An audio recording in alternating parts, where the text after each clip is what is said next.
ফুসফুসির মিদে হেসেলে এমন চাকু ঢুকায় এমন করে ঘুরতেছে গুইটা আবার এনকা রগ কাটতেছে পার রগ কাটতেছে আমার ভাই বাসনের লেগা আমার রুট এমনি বাড়িছে দোকান থেকে কমিশনের ভাই এই ঘটনা করলো কমিশনের আওয়ার পরে বাইরে পুলিশ হাতে ধরাই দিয়ে একজন পলাই গেল আমরা এই বিচার চাই।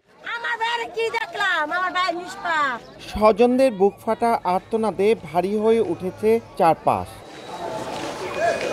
সোমবার রাতে মিরকাদিমের কাগজি পাড়ায় নিজ দোকানে ঘুমিয়েছিলেন মোশাররফ হোসেন। এ সময় 7 নম্বর ওয়ার্ড কাউন্সিলর সোহেল মিয়ার ভাই রুবেল তাকে ঘুম থেকে ডেকে তোলেন। পরে টাকা না দিয়ে খাবার নিয়ে যেতে চাইলে অস্বীকৃতি জানান মোশাররফ। এ নিয়ে কথা কাটাকাটির এক পর্যায়ে দোকানিকে ছুরি দিয়ে জখম করে পালিয়ে যায় রুবেল। পরে স্থানীয়রা মোশাররফকে উদ্ধার করে জেনারেল হাসপাতালে নিলে চিকিৎসক মৃত ঘোষণা করেন।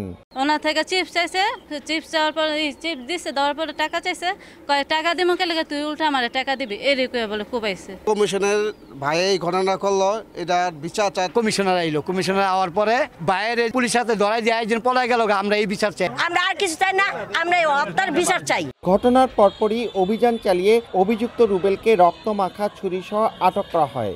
যে ছুরি দিয়ে তাকে স্টেপ করা হয়েছে সেই ছুরি আমরা উদ্ধার করেছি এবং যিনি আমাদের অ্যাকিউজড তার যে শরীরে যে পোশাক ছিল রক্তমাখা পোশাক, সেই পোশাক আমরা লুঙ্গি এবং আমরা তার পরিহিত টি শার্ট উদ্ধার করেছি।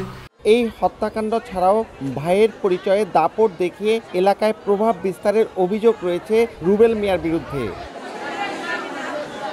নাসির উদ্দিন উজ্জ্বল, সময় সংবাদ, মুন্সিগঞ্জ।